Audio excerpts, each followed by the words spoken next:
Hi friends, good evening. ఇప్పుడు time వచ్చేసి 2:42. ఆకాశం చూడండి ఎలా ఉందో. ఏంటో పేపర్ ఏదో చిరిగి మడత పెట్టినట్టుంది చూడండి. లేకపోతే ఒక ఫేస్ కట్ లాగా ఉంది చూడండి. ఎవరిదో ఒక ఫేస్ లాగా, అంటే ఈ ప్లేస్లో ఏదో ఫేస్ లాగా అనిపిస్తుంది. బాగుంది లొకేషన్.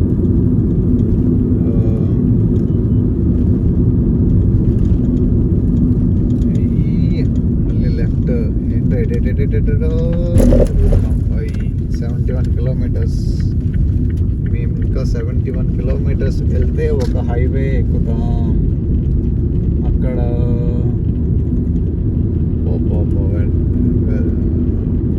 నేచర్ మాత్రం కత్తిలా ఉంది. రైట్ సైడ్లో ఎక్కడో వర్షం పడుతున్నట్టుంది. ఏంటో పైనుంచి ఏంటో పడ్డట్టు ఇలా ఉన్నాయి. అక్కడ అంటే వర్షం పడే దగ్గర బ్లాక్ కలర్లో ఉన్నాయి. రిమైనింగ్ ప్లేస్లో నార్మల్గా వేరే ఉంటున్నాయి. బాగుంది కదా, స్కై ఎలా ఉంది, సూపర్ ఉంది కదా. నాకైతే బాగా నచ్చింది. ఇలాంటి ప్లేస్లో మనం ఉండలేము, ఏం చేయలేము. ఎందుకంటే ఏ ఫెసిలిటీస్ ఉండవు కదా. ఏది కావాలన్నా టౌన్కి వెళ్ళాలి, దగ్గరలో ఉన్న సిటీ ఏది ఉంటుందో ఆ సిటీకి వెళ్ళాలి. సో ఇలాంటి ప్లేస్లో ఉండలేము. కాకపోతే ఇలాంటి ప్లేస్లలో ప్లేసెస్ చాలా చీప్గా వస్తాయి మనకి. చాలా తక్కువ చీప్ ప్రైజెస్కి వచ్చేస్తాయి ల్యాండ్. కాకపోతే ఇప్పుడు తీసుకొని పెట్టుకుంటే మన వల్ల ఎవరికో మేబీ అప్పటికి పెరుగుతాయేమో. మేబీ పెరిగితే అప్పటికి పెరుగుతాయి. ఎందుకంటే ఇంత దూరంలో వచ్చి ఎవరు ఉంటారబ్బా. చూడండి అక్కడ మీకు రైట్ సైడ్లో బ్లాక్గా కనిపిస్తుందా? అట్లా నాకు ఇంకా ఇటు సైడ్ రైట్ హ్యాండ్ సైడ్ అది నేను చూపించలేకపోతున్నా. కానీ ఓకే, నా కార్ టర్న్ అవుతుంది కానీ చూపిస్తా. చూడండి భలే ఉంది. ఏదో పైనుంచి ఇట్లా పడుతున్నట్టు ఉంది, కనిపిస్తుంది మీకు. అది ఇప్పుడు టర్న్ అయిన తర్వాత అది అక్కడెక్కడో.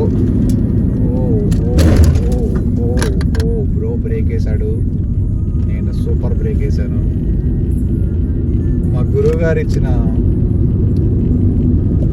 కమలాకాయ ఎగిరి బయటపడింది.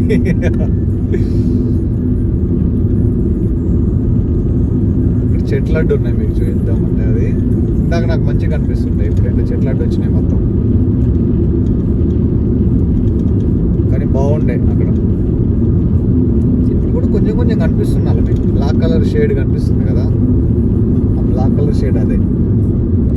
అక్కడ వర్షం పడుతుంది అనుకుంటా. ఓకే, మళ్ళీ నెక్స్ట్ వీడియో మళ్ళీ చేస్తా ఇంకొకటి. అదిగో అక్కడ ఆవులన్నీ ఒక గుంపుగా ఉన్నాయి, కనిపిస్తున్నాయా మీకు? అది ఆవుల గుంపు అక్కడ ఉంది. అయిపోయింది మేయడం అయిపోయింది, ఇంటికి వస్తున్నాయి.